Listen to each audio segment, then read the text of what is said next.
Garni nga pala kami magluto ng sinaing na isda din sa Batangas. Uunahin muna natin ang kalamyas at baka pagkaisda agad masusunog yan sa init ba namang yan ng palyaw. Tapos dahon ng saging. Pag yan ayos na, ilalagay na natin ang isda.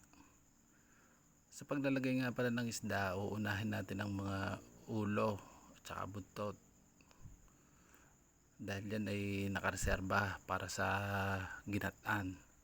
Pag ay nabukasan, mas masarap yung igata. Yellowfin nga pala ang gamit namin dyang isda, pero pwede rin ng galunggong, tulingang bilog, tambakol. Basta yan isa lang ang proseso ng pagluluto, pati lahok.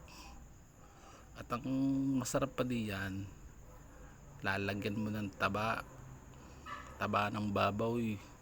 Yan na may extra na laang, pwede naman yung wala, pero ay sadyang mas masarap pag meron, lalo pag labog na labog. Magsaing ka na ng marami at siguradong ikaw'y mapapasarap ng kain. At bago nga pala makalimutan, ang asin lang ang pampasarap dyan, at saka Ajinomoto, bechin. At ano nga palang video nga rin, may part 2, hindi na kasya doon ko na lang isasalang, abangan nyo.